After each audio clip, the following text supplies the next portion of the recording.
1절과 2절입니다.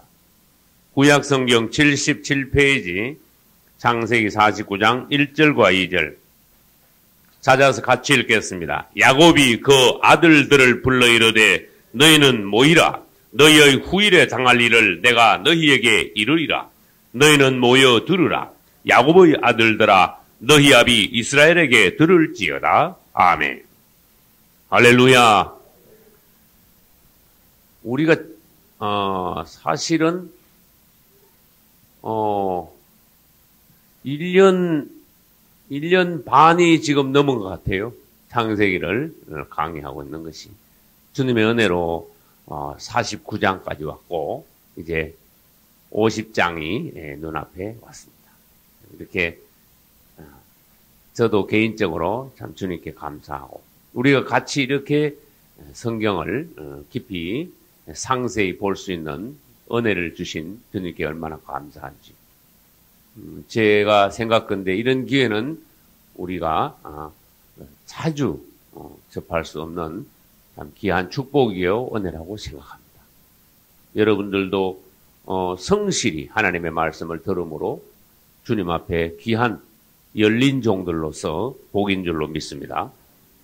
이제 저는 다시 여러분 앞에 고백합니다. 저는 창세기 49장을 강해할 때에 제 강해가 많이 미치지 못함을 또 이 부분에 있어서는 많이 부족함을 고백합니다.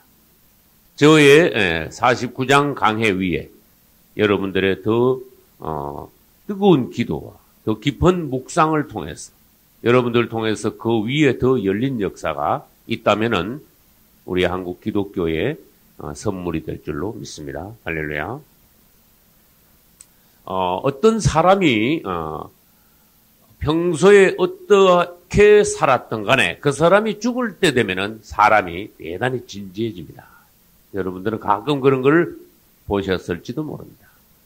한 사람이 죽을 때는 죽음 앞에 도달하면은 그 사람이 조촐해지고 순수해지고 욕심을 내려놓고 세상적인 것을 털고 마지막 순간에 감으로써 가장 솔직해지고 가장 진지해지면서 다시 어린아이로 돌아가며 그 말이 가식이 없습니다. 욕심이 없어집니다. 그래서 어떤 사람의 마지막 말은 대단히 귀합니다. 이 성경에서 49장은 야곱의 마지막 말로서 이 하나님께서 만지신 가장 높이 올라간 사람의 마지막 말은 어떠한가? 그것을 우리들이 보는 것은 오늘날 이 시대의 복입니다. 창세기 49장에서 야곱은 이 마지막 말을 하고 49장 끝에 가면은 하나님 앞으로 돌아갑니다. 성경에 보면은 이런 사람 저런 사람의 마지막 말들이 있는데 다 진지합니다. 모세의 마지막 말. 모세가 죽기 전에 한 달 동안 뭘 했는지 아시는 분? 모세가 죽기 전에 한 달. 모세는 자기가 죽게 됨을 알았어요. 우리는 성경 보면 우리도 그것을 알 수 있어요. 모세야, 너 비스가산 꼭대기 올라가서 저 가나안 땅 이리저리 사방을 둘러봐라. 네가 그것을 볼 수는 있지만 멀리 바라볼 수는 있지만 네가 그 땅에 들어갈 수는 없느니라.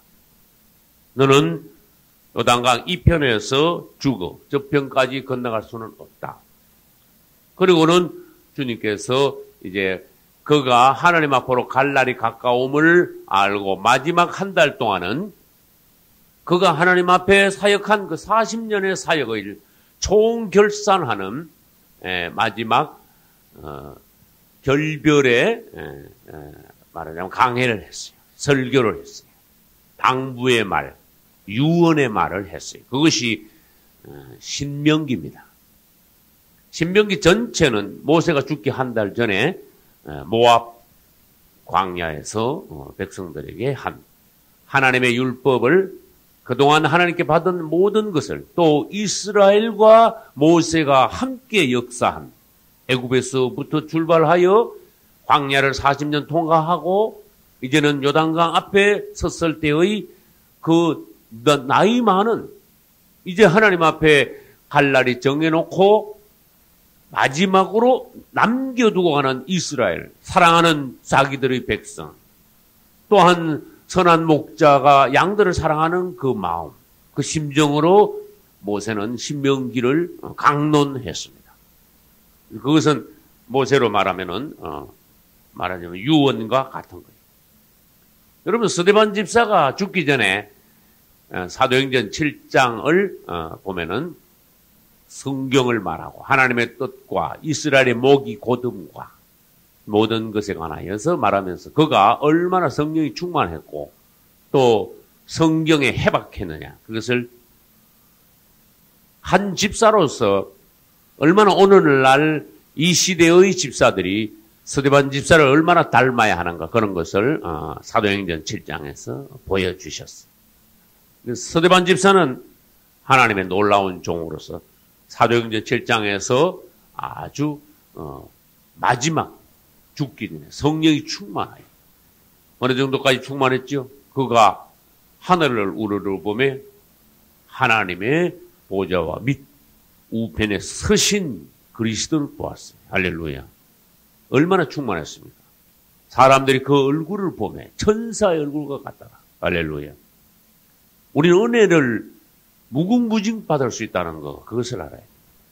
사람은 하나님이 만지심으로써 끝없이 이겨갈 수 있다는 거.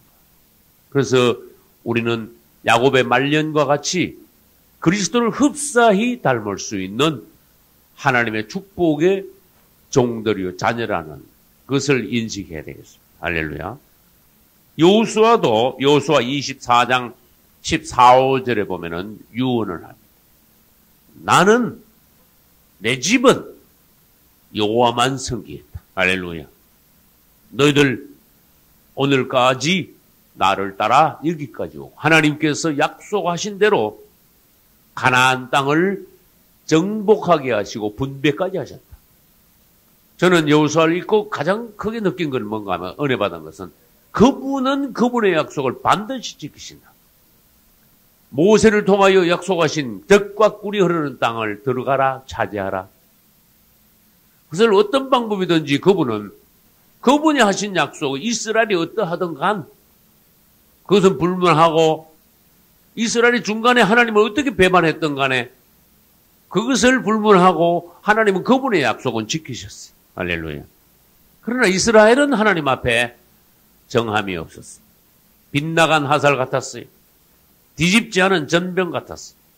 그래서 모든 것을 볼 때 우리는 참 인생의 그 허무함, 정함이 없음, 이런 것을 보면서 오늘날 우리가 주님 앞에 신실해야 되겠다 하는 것을 깨달을 수가 있습니다. 우리 예수님도 이 땅에 육신으로 계시면서 십자가 지시기 직전에 마지막 기도를 하신 것이 요한복음 17장입니다. 저는 이런 주님의 기도 중에 가장 깊은 기도가, 또 가장 길고 가장 놀라운 기도가 요한복음 17장이라고 생각합니다. 다시 말해서 야곱도 이제 그가 죽는 날이 다가와 마지막으로 창세기 49장을 축복으로 예언했습니다. 할렐루야. 이거 중요한 말입니다. 축복으로 예언함. 그래서 창세기 49장을 제목을 정한다면은 야곱이 축복으로 예언함, 이런 제목을 정할 수가 있습니다. 야곱은 하나님께서 아주 성숙하게 있게 하셨어요. 그러니 마지막 안 그래도 성숙한 하나님의 왕자가 죽을 시간이 되니까 얼마나 더 엄숙하게 되겠냐, 그 영이 장중하게 되겠냐. 그래서 우리는 다 그 영까지 따라 올라가 그 영을 다 만지지는 못하지만 우리는 그것을 느낄 수는 있을 것 같아. 참 놀라운 한 사람이 거기에 있었구나. 하나님을 찬양할 수 있습니다. 주님은 어떤 사람을 어떻게 만드신 분이신가. 할렐루야. 그래서 야곱이 죽기 전에 한 말을 창세기 49장에서 우리가 이렇게 보면은 또 깨닫는 점은, 이 사람의 말이 얼마나 높고도 깊고 오묘하고 또 성경에 있는 다른 어떠한 예언의 말씀보다도 더 참 말하자면 신성한가. 이걸 통해서 그 사람이 어떤 사람인가를 다시 알 수 있습니다. 여러분은 말 조심하셔야 됩니다. 여러분의 말은 여러분 자신입니다. 여러분, 성질 난다고 성질대로 말하지 마시고, 여러분, 기분 따라 말하지 마시고, 여러분, 우리는 최소한의 그리스도인으로서 말을, 우리들이 그분을 닮은 말, 이건 말, 믿음 안에서 하는 말, 그런 말을 해요. 저도 가끔 가다가 어떤 부분에서 말 실수가 있을 때 내 양심 안에 찔림이 옵니다. 주님 앞에 회개를 해야 됩니다. 우리는 오늘날 이 시대에 최소한 하나님 앞에 책망 듣지 않을 무게 있는 실속 있는 생명이 있는 하나님 앞에서 부끄럽지 않은 말들을 해야 돼요. 말은 그 사람이다. 아시겠죠? 그 사람이 말을 하면 할수록 그 사람은 드러난다.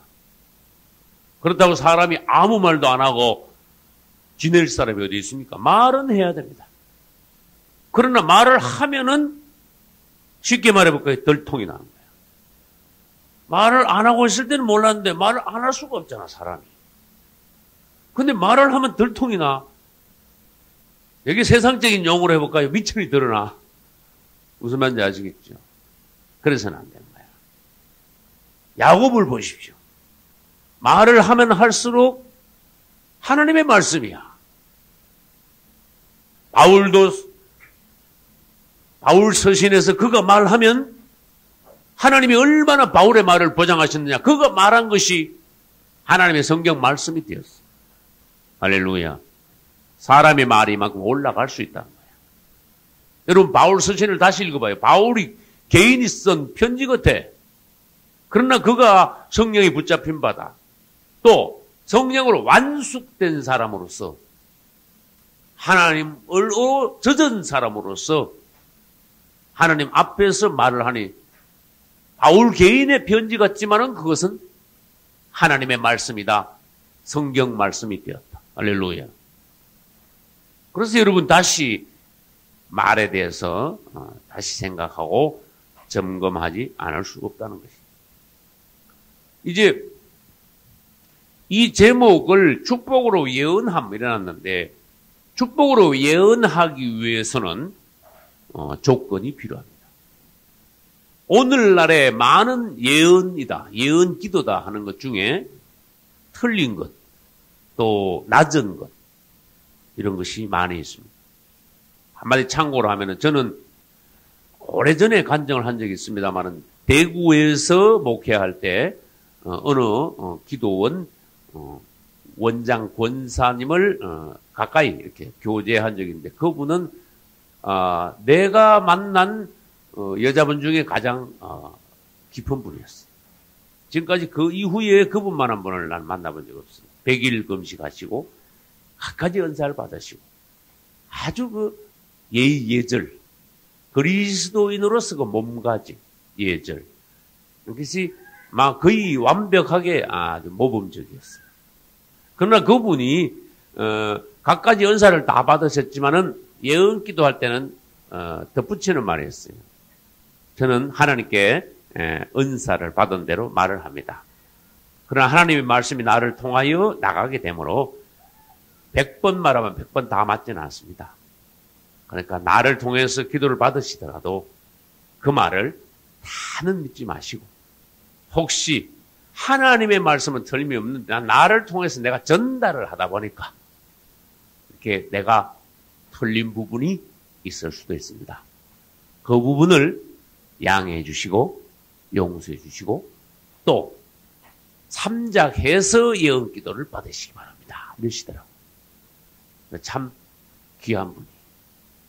그러나 내가 보기에는 그분이 이후에 그분만큼 그 높은 기도, 깊은 기도를 하는 분을 나는 못 봤어. 아주 내 개인적으로 그분하고 이렇게 같이 예배드리면서 난 놀라운 것을 봤기 때문에 사람이 최고로 은혜 받으면은 참 이렇게 올라갈 수 있구나. 여러분들이 하나님의 은혜를 사모하시고 하나님으로 이거지기를 여러분들이 갈망하셔요. 할렐루야. 그러면 하나님의 일을 지금보다 더 많이 할 수 있습니다. 그래서 우리를 통해서 주의 나라가 확장돼 줘야 돼요. 할렐루야. 여러분 예언 그러면 요즘에 틀린 예언, 낮은 예언, 말하자면 무슨 점쟁이 같은 예언, 아무튼 저질 예언들이 많기 때문에 축복의 예언을 하려면은 어떤 조건이 있을 텐가 그것을 기본적으로 우리가 보지 않을 수가 없는 것이에요. 축복의 예언을 하려면은 그 사람이 하나님을 깊이 아는 사람이라 해야 돼. 왜 그런가 하면 하나님 제치놓고 내가 점치는 사람이 아니거든. 하나님과 별개에 떨어진 내가 무당이 아니거든. 그러니까 이 예언이라는 것, 축복으로 예언한다는 것은 하나님이 나를 통해서 나가시게 하시는 거란 말이야. 할렐루야. 하나님이 나를 통과하셔야 돼. 아무튼 하나님이 하늘에서 우레가 치듯이 말씀하시는 분이 아니고 하나님은 그분이 쓰실 수 있는 종을 부르시가지고 단련하시가지고 최대한 그분의 말씀을 정확하게 전달할 수 있도록 그 종을 통하여서 단련하신 결과 말씀하시기 시작하는 거야. 그러려면은 하나님의 말씀을 대언하고 예언으로 축복하는 종들은 첫째 하나님에 대해서 아주 깊이 인식하는 종이라야 축복 예언 기도를 할 수 있는 자격이 있어. 잘못하면 어떻게 되는지 아세요? 하나님에 대해서 하나님의 마음, 하나님의 계획, 성경의 어떤 오묘한 것들에 대해서 잘 모르면서 나는 예언 은사 받았다. 은사 받은 거 가지고 은사만 가지고 말하자면 막 불장난하듯이 칼 휘두르듯이 휘둘러 가지고는 주님 앞에요. 역효과가 많이 나요. 역효과. 은사를 받았는데 인격이 못 따라가주면 그 은사가 곤란한 은사가 됩니다. 인격. 이 은사 받으면은 은사를 쓰려면은 인격이 갖춰져 밑받침 돼줘야 돼. 박사가 되면은 박사만큼 인격이 성숙한 사람이 돼줘야 돼. 사회에서도 그래. 하나님의 종은 하물며 하나님의 말씀을 대언하고 예언 기도로 축복할 때 하나님에 대해서 얼마나 깊이 알고 하나님의 마음을 만지고 하나님이 나를 통하여서 정확하게 나가실 수 있도록 하나님의 말씀을 정확하게 내가 대언해낼 수 있는 그 정도의 하나님의 사람이 되어줘야 된다. 그래서 여러분 하나님을 알기 위한 방편은 뭡니까? 주님 앞에 머무는 시간이에요. 말씀과 기도로 주님 앞에 머무는 시간. 여러분들이 그리스도인이라면은 최대한 말씀과 기도 중에 주님 앞에 머무는 시간이 많아요. 나는 목회하면서 그걸 봤습니다. 너무 바쁜 사람. 그 다음에 너무 한가한 사람. 난 두 극단을 봤어요. 어떤 사람은 너무 할 일이 없어가지고 하루 종일 빈들거리거나 텔레비를 보거나 컴퓨터를 그냥 5시간, 10시간 심지어 막 하루 종일 컴퓨터에 있는 사람. 그런 사람 절대로 하나님 종되면 안 돼. 하나님의 일이 그 사람 손에 들어가면 다 망가뜨릴 거예요. 세워놓은 것도 다 무너뜨릴 거예요. 그 다음에 너무 바쁘게만 하는 사람 있죠. 그건 마르다야. 마르다는 바쁘기는 막 바쁜데 영적인 하나님 일을 하지는 않고 육신적으로 행정적으로 그 사람은 하나님 일을 바쁘게 하는 거야. 그래서 하나님의 일은 바쁘게만 한다고 되는 게 아니고 한가하면 망쳐지지만은 바쁘게 한다고 되는 일이 아닙니다. 하나님의 일은 영 안에서 하는 거예요. 영 안에서. 그래서 우리는 주님 앞에 가가지고 너무 바쁘면은 머물 시간이 없게 됩니다. 주님을 만날 시간이 없습니다. 내 자신을 다시 은혜 받고 하나님이 나를 만지시고 만드실 그런 기회를 드릴 시간이 없어집니다. 막 그냥 바깥에 있으면 계속 바쁘니까. 그러나 우리는 바쁜 걸 조정해야 돼. 조정. 너무 바쁘지 마라. 너무 바빠가지고 막 돌리면 나중에 어떻게 되는지 마귀가 나 막 잡아 돌리는 거야, 결국. 그래서 하나님께서, 중요한 일인데 나하고 의논 좀 하고, 네가 나한테 보고도 좀 하고, 내 말도 좀 듣고 의논 좀 하자. 나 하나님 바빠요. 하나님 앞에 같이 만날 시간 없다니까요. 부모가 시골에서 혼자 사는데, 얘들아, 아들아, 딸들아, 명절 되는데 그랬더니만, 요즘 회사가 얼마나 바쁘긴지 아십니까? 요즘 시대가 어떤 시대인지 모릅니까? 지금 이번에도 못 가요. 그런지 아시? 집 바쁘대, 아무튼. 하나님이 오라 그래도 바쁜 사람 많습니다. 그거 아셔야 돼요. 집단엔 바쁘대. 그럼 뭐 때문에 바쁘냐? 나 하나님 일 때문에 바쁘대. 그러면 혼자 하는데 그걸 하나님께서 지멋대로 하면서 하나님 일 때문에 바쁘대. 다 하나님 일을 딴 데로 다 가져가는 거야. 그 다음, 영으로 하지 않고 몸으로 하고 혼으로 지멋대로 다 해버려. 혹시 그래가지고 부흥도 됩니다. 그럼 부흥돼가지고 지가 열심히 해가지고 부흥됐다고. 그것도 또 지자랑하는 거야. 하나님은 은혜로 부흥된 게 아니고 지 열심으로 부흥되는 게 있어요. 주님 앞에 가면은 이제 모든 것이 정체가 드러나. 여러분, 하나님 앞에 말씀과 기도로 머무는 시간이 여러분들이 있어요. 그 시간에 여러분이 익어지는 시간. 모세는 호렙산에 가서 40일 동안 금식하면서 하나님 앞에 있었어요. 하나님 앞에 계속 머물렀어요. 그 시간에 하나님은 모세를 만졌어요. 그래서 그 40일 금식하면서 하나님 가장 가까이 가서 되돌아올 때 모세 얼굴은 환하게 달랐습니다. 40일 아니라 여러분 몇 시간 깊이 하나님 앞에 들어갔다 일어서 봐요. 여러분 얼굴은 달라집니다. 할렐루야. 정말입니다. 그러나 세상 친구 만나가지고 막 세상에서 바쁘게 이것저것 해봐. 여러분 얼굴은 은혜는 싹 가시고 심하게 말하면 장돌배 같은 얼굴이 돼. 아주 그 은혜가 하나도 없는, 내 말 이해가 가는지 모르겠어. 얼굴이 아주 뺀질뺀질한 장돌배 같은 얼굴. 은혜가 하나도 없는. 웃어도 은혜가 없는 얼굴이 있다니까. 가만히 있어도 은혜가 넘치는 얼굴이 있다니까. 여러분들 주님의 얼굴을 생각하셔야 돼요. 그분의 얼굴. 영으로 충만할 때 우리는 그것으로서 하나님의 일이 된다, 시작된다. 하나님 기뻐하신다. 우리가 다른 거 없습니다. 주님 앞에 가서 주님으로 충만하면은 차로 말하면 막 전기가 충만하고 연료가 충만한 거야. 말하자면. 그러면 일이 되는 거야. 그 방법은 하나님께 나가야 되지 않고 그분의 모세와 같이 그분으로 인하여 내가 젖어야 돼. 야곱은 그런 사람이 되었습니다. 야곱은 참으로 오늘날 우리 앞에 부러운 사람입니다.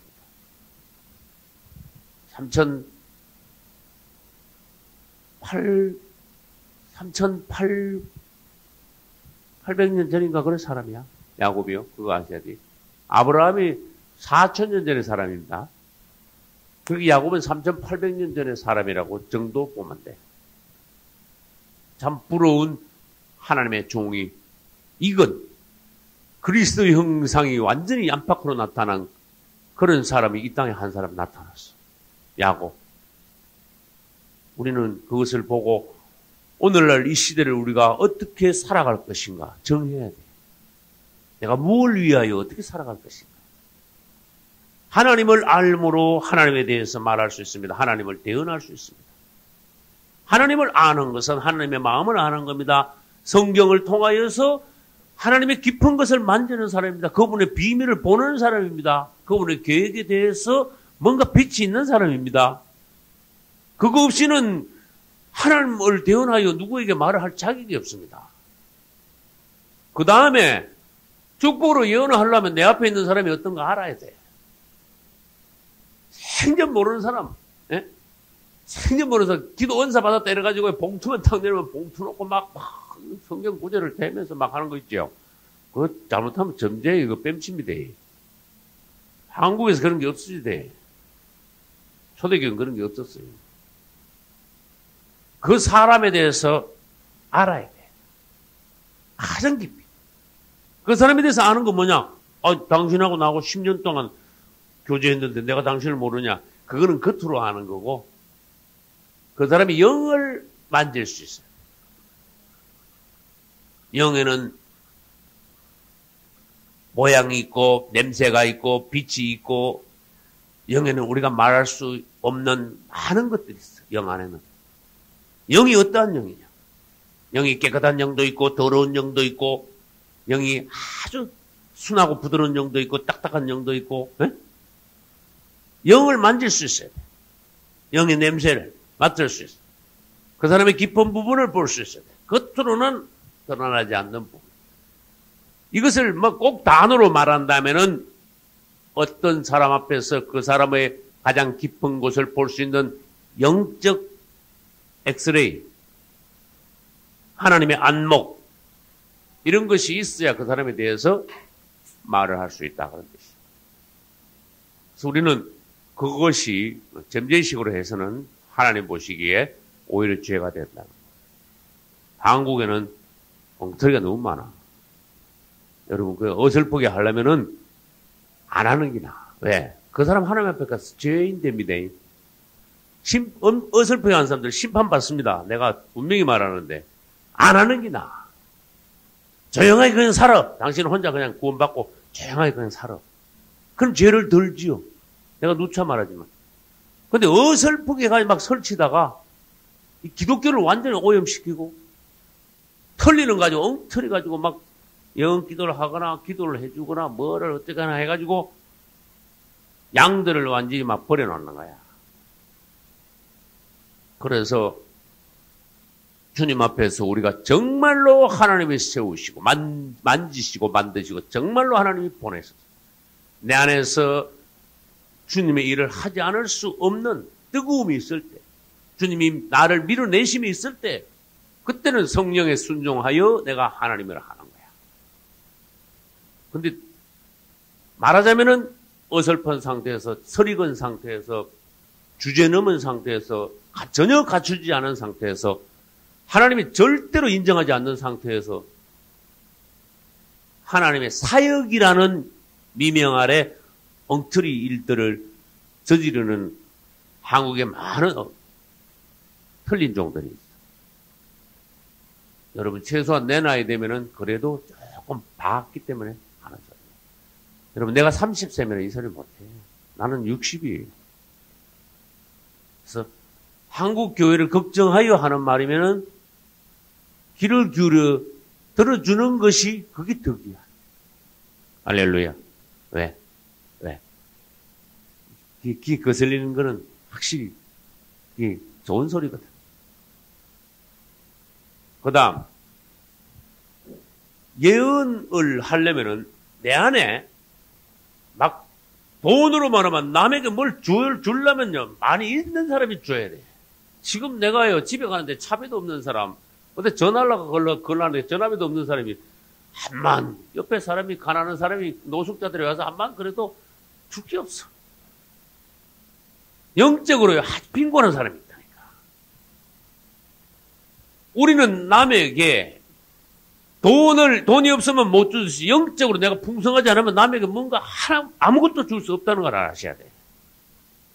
그래서 내 안에 그분으로 풍성하게, 풍성한 사람이 돼야 돼. 아무튼 줄 수 있는 게 있어야 돼. 딱 보고 분명히 저 사람에게 내가 줄 수 있는 게 있어야 돼. 저 사람이 지금 자기 상태를 모르고 지금 앞에 해결할 수 있는 길이 있는데도 모르고 지금 완전히 생각을 잘못해가지고 곁길로 나가고 있을 때 내가 저 사람의 영혼에 대해서 위로할 수 있고 바른 길로 지도할 수 있고 또 생명을 넣어줄 수 있고 할 수 있다면은 내가 그 사람에게 그런 걸 줄 수 있다면은 그게 보인다면은 그래도 나한테 조금 뭔가 있는 거야. 근데 뭐 어려운 사람 봐도 고통당하는 사람 봐도 그 마음 그냥 마음 단단히 먹어요. 때가 지나면 다 또 좋은 때가 올 거예요. 그런 소리는 뭐 아무나 하는 소리나 그런 소리 하고 있으면 안 되는 거야. 그래서 여러분들 안에 남에게 뭔가 줄 수 있는 영적 풍성함, 할렐루야. 물이 넘쳐 흐르면요. 계속 넘쳐 흐르면 요셉의 창고같이 넘쳐 흐르면 얼마든지 오라 이거야. 여기 오면 얼마든지 배부르게 공급받을 수 있다. 요셉은 곡식을 넘치도록 공급했습니다. 요셉의 곡식 창고는 다함이 없었습니다. 그와 마찬가지로 야곱도 영적으로 마찬가지였습니다. 야곱이 영적으로 풍성하기를 다함이 없는 풍성함이 있었어요. 할렐루야. 그래서 여러분 빈곤하면 안 돼요. 외적으로 역대로 많은 종들이 생활은 가난했어. 그러나 영적으로는 대단히 풍성했어. 할렐루야. 베드로가 거지를 만났습니다. 성전 미문에서 거지가 한 푼 줍시오. 근데 뭐 돈 있어야 주지. 예? 나 지금 돈이 한 푼도 없어. 누가 달라 그러면 나 진짜 곤란하다. 아 근데 베드로는 나한테 돈은 없지만 금도 없고 내가 은도 없지만은 내가 당신한테 줄 것이 있다. 얼마나 놀랍습니까? 그거 뭐 1,000원, 2,000원, 10,000원짜리 그거하고는 이거는 뭐 전혀 뭐 억만금보다 귀한 거 있다. 나사렛 예수로 명하노니 일어나 걸어라. 이야 이건 뭐 엄청난 걸 가지고 있는 거야. 안 되잖아 우리는. 연습을 하면 아이고 연습을 하다가 크고 다치지. 그거 베드로 안 했어. 하나님이 하신 거라. 그럼 다시 말합니다. 돈은 남한테 줄 거 없지만 여러분이 남한테 영 안에서 풍성하게 넘쳐흐르게 줄 것이 있습니까? 이걸 보라고 말이에요. 영적으로 빈곤한 사람은 말하자면 남 줄 게 없고 남에게 자꾸 도움만 받아. 영적으로. 신앙생활 10년 하도 20년 해도 도움만 받아. 그건 잘하지 않았다. 주님 안에서 여러분들이 자꾸 잘하셔야 돼요. 여러분 얼마든지 잘하셔야 돼요. 나는 주위에서요. 굉장히 늦게 출발했지만 굉장히 빠른 속도로 남을 추월해서 나중된 자가 먼저 되는 장면들을 봤어요. 할렐루야. 여러분들이 얼마든지 그럴 수 있다니까요. 그 다음에 야곱과 같이 이렇게 예언으로 축복을 하려면요. 영이 풍성해야 될 뿐만 아니라 영이 강하고 적극적이래야 돼요. 성격이 중요하다는 말을 제가 자주 드렸습니다. 사람 성격은 굉장히 중요해. 하나님 일하는데 성격이 하나님 일을 하기 위한 성격으로 형성이 돼줘야 돼. 그 사람이 너무 극단적이도 안 되고 너무 부드러워도 안 돼. 하나님 일은 무슨 말인지 알겠죠? 너무 뜨거워도 안 되고 너무 식어도 안 돼. 그렇게 하나님의 일은 굉장히 균형이 잡혀 있는 사람. 또 상황에 따라서 적응을 잘하는 사람. 마귀 앞에서는 갑자기 막 사자가 돼야 되고. 할렐루야. 주님 앞에 가면 갑자기 순한 어린 양이 돼야 되고. 할렐루야. 가난한 사람 앞에서는 눈물을 갑자기 흘리는 아주 감정이 풍부한 사람이 돼야 되고. 부정 앞에서는 얼음보다 더 차가운 냉정한 사람이 돼줘야 되고. 하나님의 일이라고 생각하면은 목숨도 걸어놔야 되고. 이건 나하고 상관없다 싶으면은 할 수 없어 사람이 죽어도 난 손 떼야 되고. 하나님이 이건 싫어하신다 싶어. 그 개입하지 말아야 돼. 그만큼 상황 판단이 분명하면서도 강하고 적극적인 사람은 남에게 줘도요 확실히 줍니다. 난 이걸 수도 파이프에 비우고 싶어.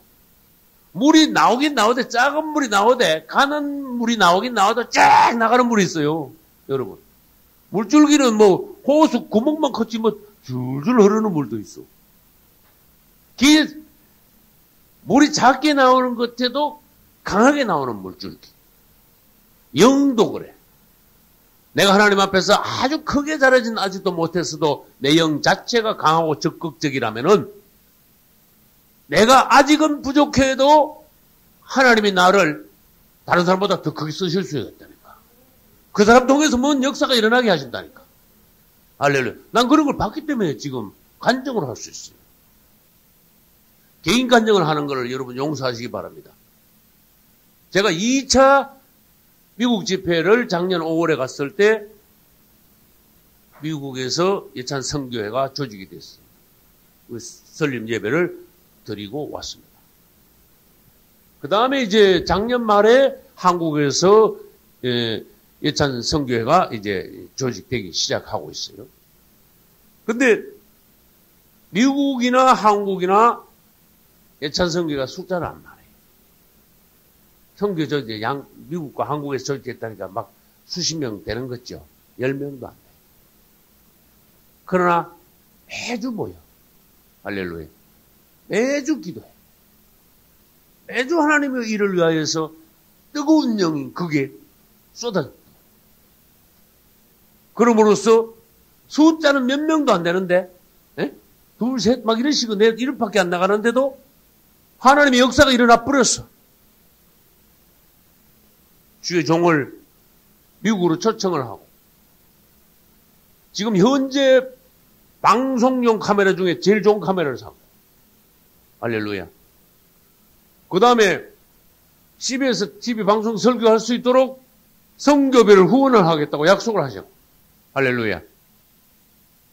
여러분, 작은 숫자도 그들이 하나님 앞에서 받은 재물이 아주 많지 않더라도 그 영이 강하고 적극적이니까 작은 숫자에서도 하나님의 큰 역사가 일어날 수 있도록 하나님이 하시는 거예요. 주님을 찬양합니다. 이거 뭘 나타냅니까? 여러분, 숫자가 막 몇백 명, 몇천 명, 몇 만 명 있어야 하나님이 거기서 일어납니까? 아니라는 거야. 영이 적극적이고 강한 사람이 몇 명만 모여도 하나님의 역사는 일어나더라는 거야. 일어나버린 거예요. 할렐루야. 여러분의 이 신학교에 또한 이 교회에 몇 명만 적극적인 영이 일어나도요. 신학교가 달라지고 교회가 새로워지고 역사가 뒤집어지고 성경을 한번 연구해 보실랍니까? 시대가 바뀌는데 수백 명이 필요했습니까? 수만 명이 일어났기 때문에 시대가 바뀌었습니까? 사무엘 한 사람 딱 일어나니까 나는 은혜를 정말 받았어요. 이야, 사무엘이 일어나니까 시대가 완전히 바뀌어버렸다. 한번 생각해봐요. 어느 정도 적극적으로 시대가 바뀌었는가? 사무엘 한 사람이야. 말도 안 해. 근데 한 사람의 종이 일어나니까 허리멍텅하던 백성들이요. 구기가 아주 팍 들어가게 만들어버렸어. 맞습니까? 사무엘 이전까지는 백성들이 막 허리멍텅해서 아무데나 가서 빌고 뭐 일어나면 이렇게 하고 저렇게. 그런데 사무엘은 안 그랬어. 와서 딱 잡아버렸어. 백성들을 하나님 앞에 미스바에 모아놓고는 완전하게 회개를 시켰어. 하나님이 어떤 분이신가 백성들 앞에 보여줬어. 전부 다 하나님을 경외하고 두려워하게 하고 그 앞에 꼬꾸라지게 하고 그리고 종이 일어남으로써 이 종을 신뢰하는 하나님께서 원수 블레셋을 내리치는 걸 보여줬어. 원수들도 벌벌 떨게 됐고 백성들도 하나님 앞에 복종하게 됐고 시대는 바뀌었고 사사시대가 끝나버렸습니다. 블레셋이 다시는 쳐들어오지 못했습니다. 하나님의 새 시대가 시작됐습니다. 그럼 그런 종이 성경에 한두 명입니까? 종들이 일어날 때마다 시대는 바뀌더라. 그들이 하나님 앞에서 영이 적극적이고 강하니까 쓰임 받더라.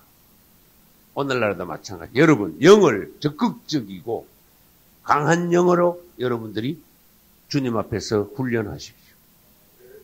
여러분, 육신도 체육관 가서 막 운동하잖아, 왜? 사람들. 몸 건강하려고. 영도 그렇게 한번 단련해봐. 영이 적극적이고 강하게 됨으로써 하나님의 일을 훨씬 많이 할 수 있어요. 할렐루야. 이제 야곱의 예언의 특징을 보고 본문 이제 예언으로 들어가겠습니다. 야곱이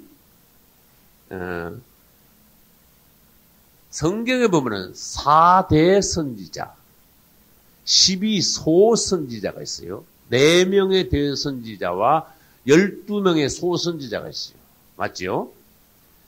그래서 성경에는 이사야부터 말라기까지 16명의 대소선지자가 있어요. 그들을 다른 말로 하면 예언가다 이렇게도 또 다른 말로 바꿀 수가 있지만은 야곱은 그들보다도 조금 더 못 미치지 않아. 못지 않아. 그런데도 야곱은 선지자나 예언가가 아니. 이게 뭘 말하느냐?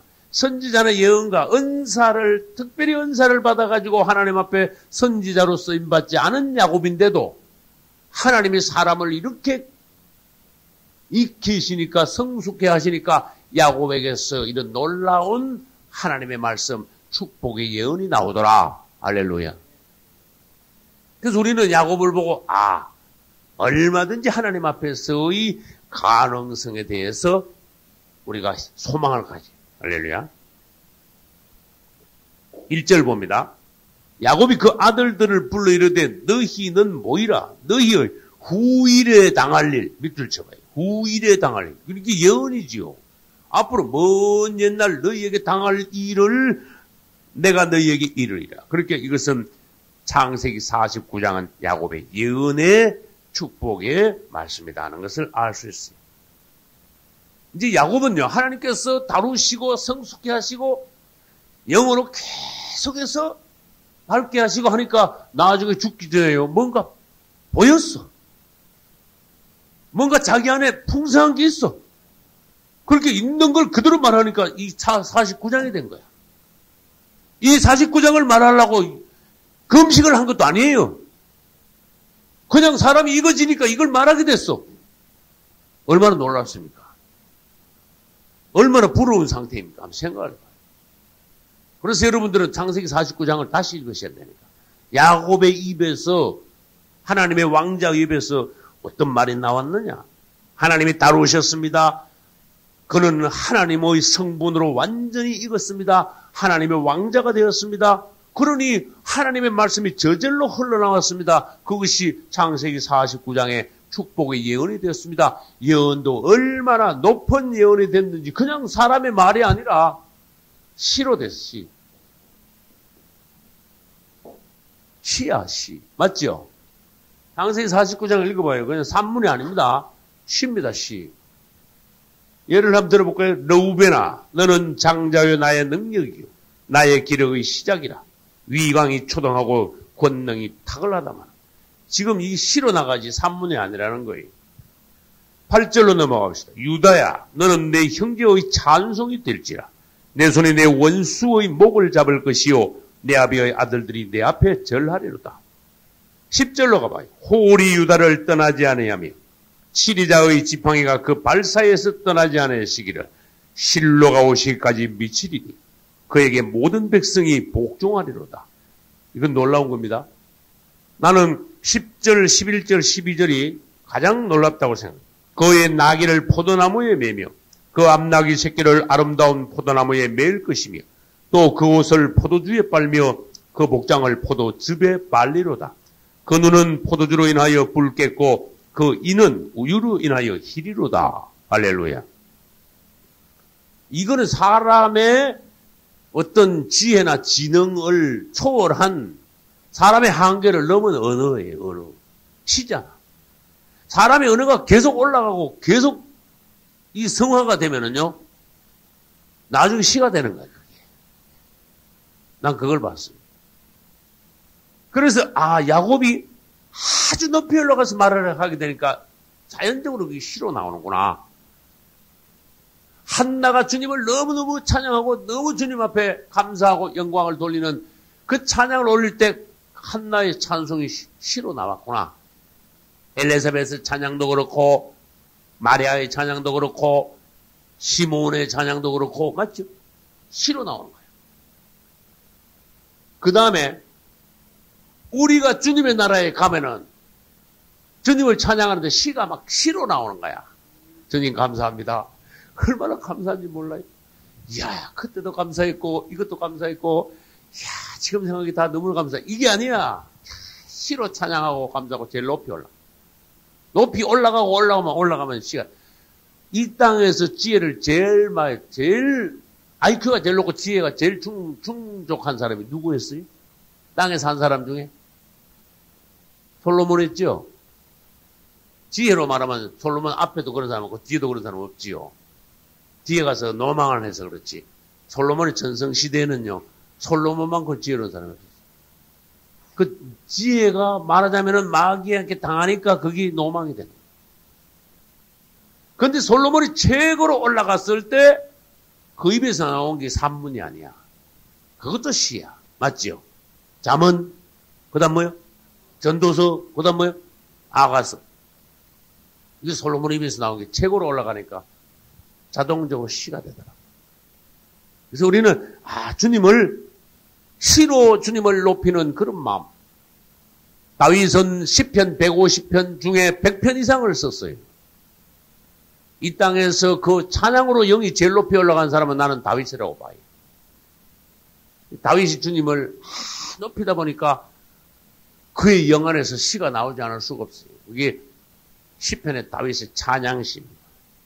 여러분 안에서 주님을 이렇게 시로 높이는, 시로 그분을 찬양하는 여러분의 영이 되시기를 예수 이름으로 축원합니다.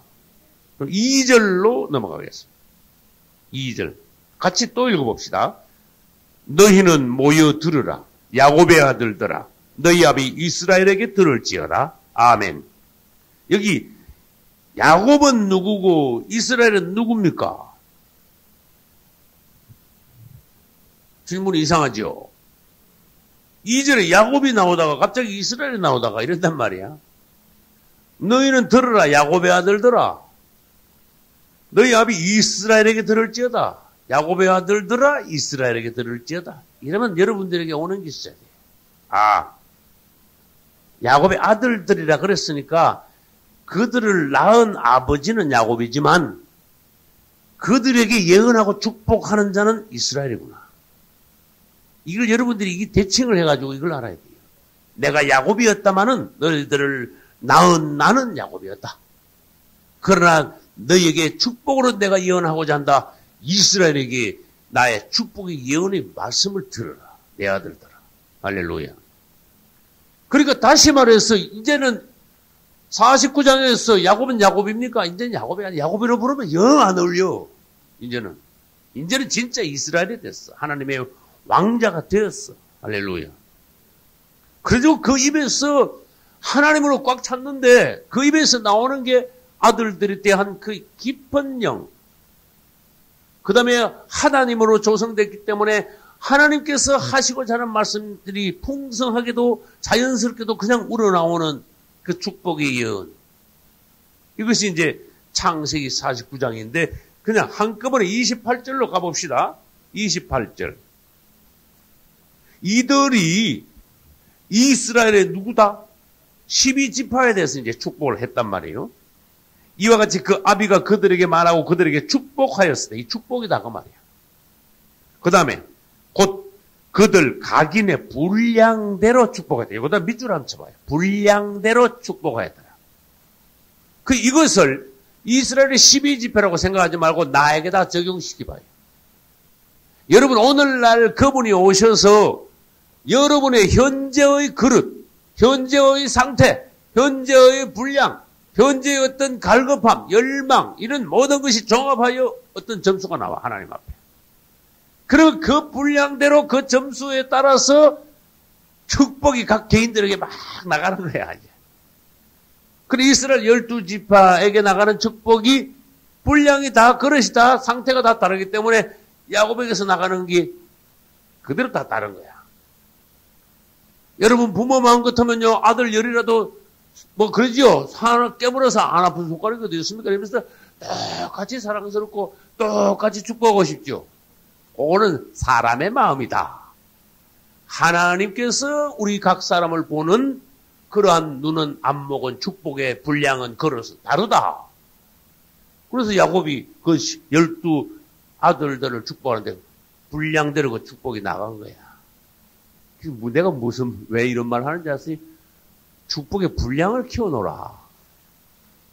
그냥 축복 주세요, 축복 주세요. 그러지 말고 축복의 분량. 그분이 당신을 축복할 수 있게 만들어 놔라. 할렐루야.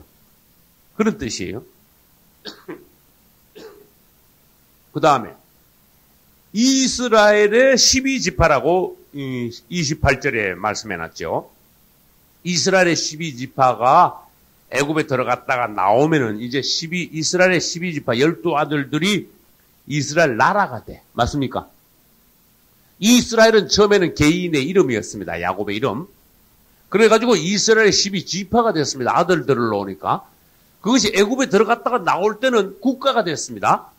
그 국가는 뭔데? 하나님의 구약의 백성들이요.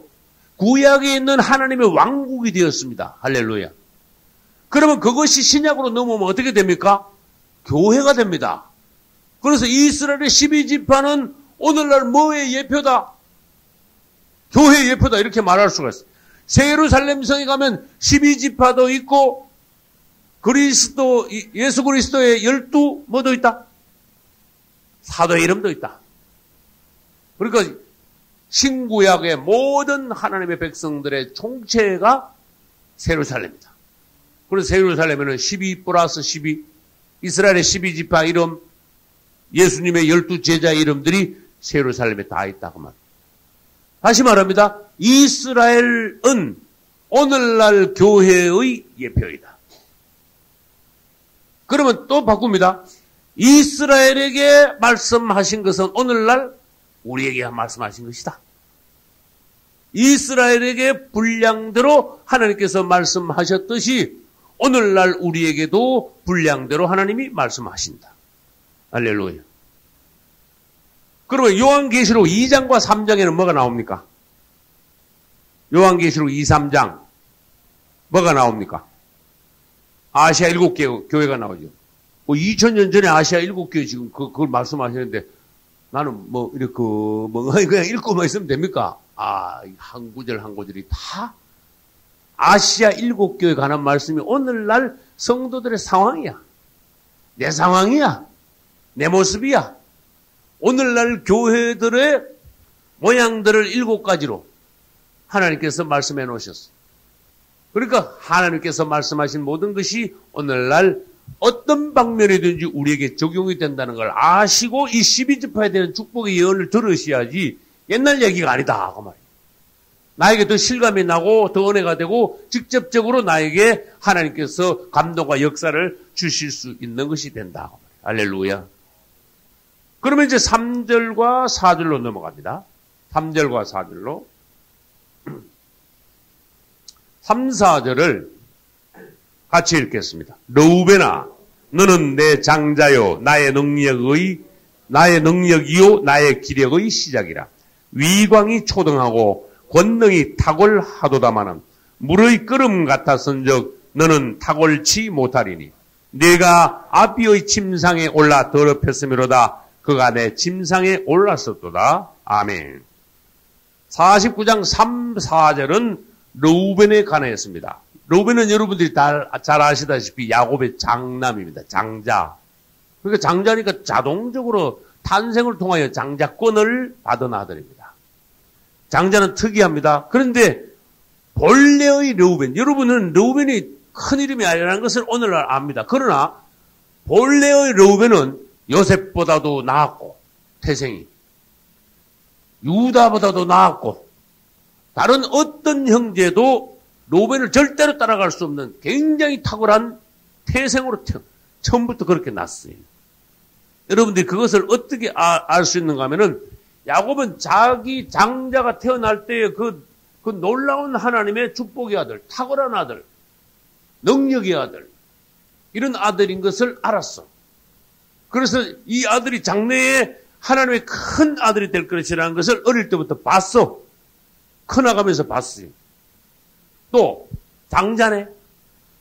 장자가 하나님께서 야곱에게 축복하신 그 축복이 또 밑에 장자에게 넘어가게 하기 위하여 또 더 밑에 내려가서 르우벤은 야곱보다 더 축복하심으로써 놀라운 아들이 태어났어. 그럼 어떤 아들인데? 첫째, 르우벤은 야곱의 장자요. 둘째, 야곱의 능력이. 여러분 이것을 한번 모아봐요. 르우벤은 장자다. 야곱의 능력이다. 야곱의 기력의 시작이다. 그 다음 위광이 초등하다. 이 말은 굉장히 특이한 용어예요. 이거 보통 사람에게 이런 단어를 쓸 수가 있습니까?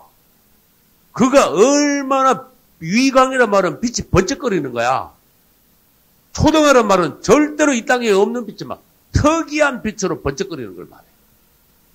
그 다음에 권능이 탁월하다. 이거는 르우벤이 얼마나 놀라운 아들로 탄생했었냐는 것을 우리가 알 수가 있어요. 르우벤이 범죄만 하지 않았으면은 르우벤이라는 놀라운 이름이 이 땅에 날 뻔했는데 그가 범죄함으로써 그냥 사그라져 버린 거예요. 마귀한테 그것을 다 빼앗기고 말한 거예요. 여러분, 르우벤은 굉장히 불행한 사람인데 성경에 그 교훈이 크게 남아있지 않은 게 불행한 거야.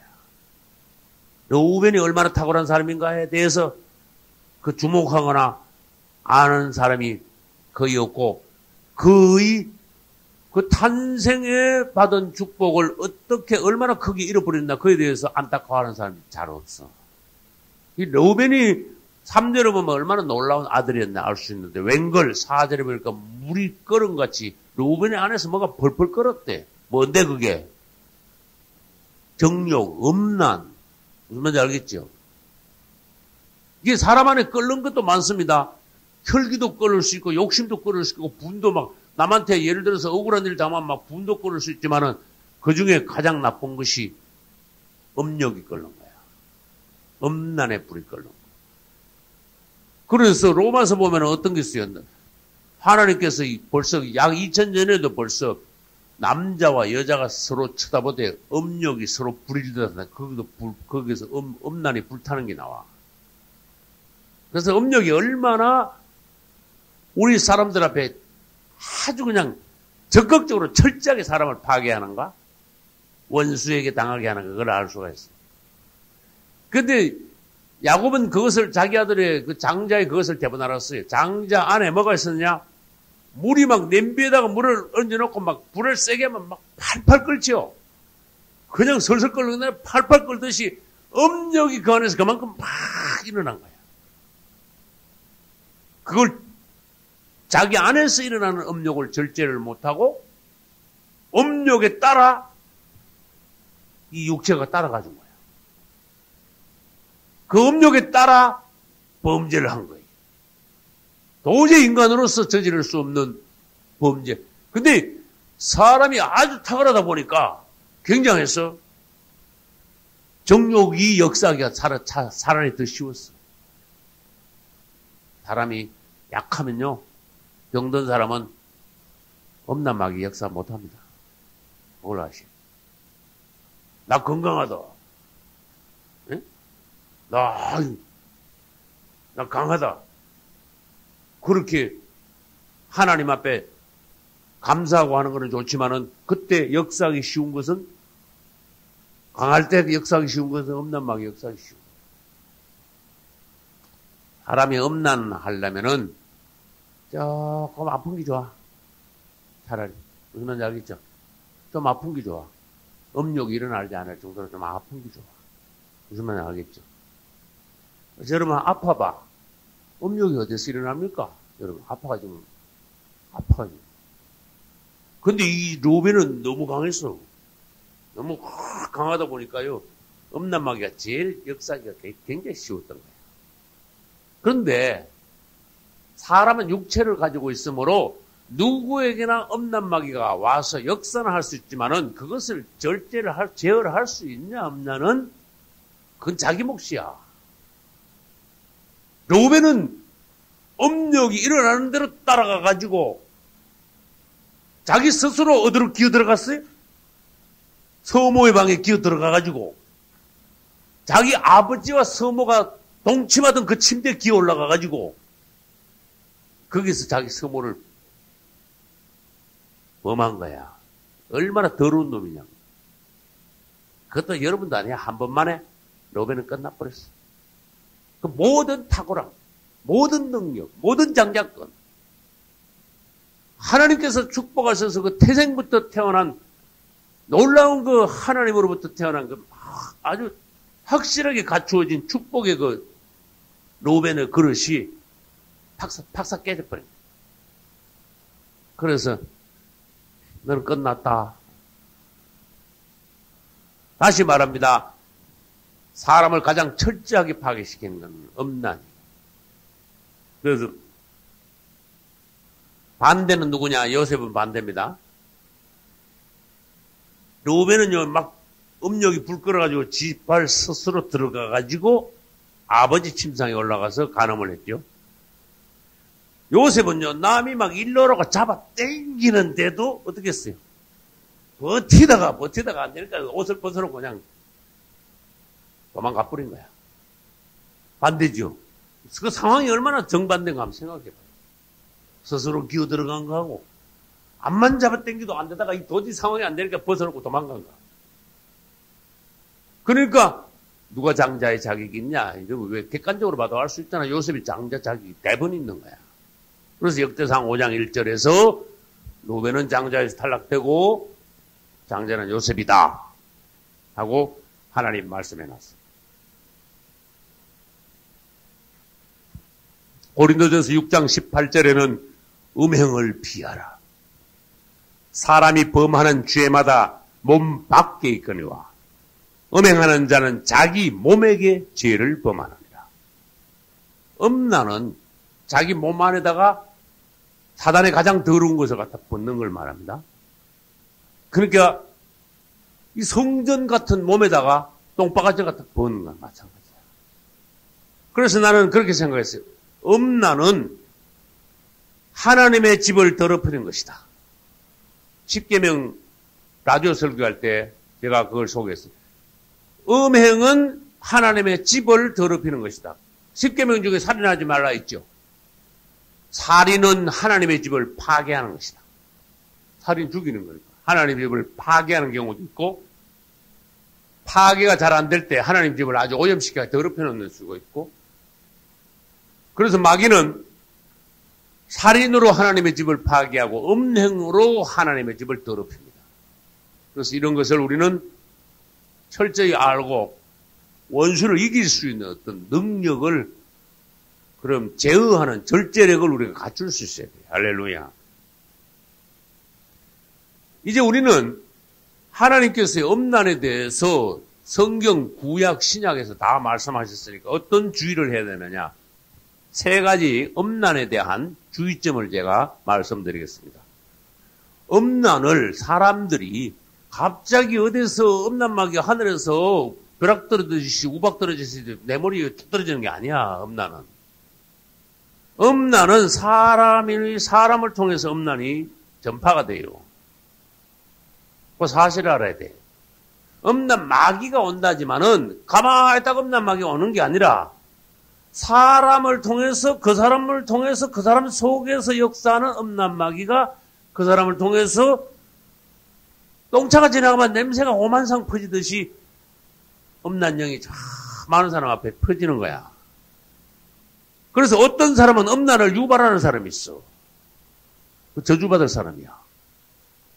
하나님의 집을 계속 더럽힌다 그런 뜻이야 말하자면. 음란을 유발하는 사람들이 심지어 교회에 버젓이 들락날락하면서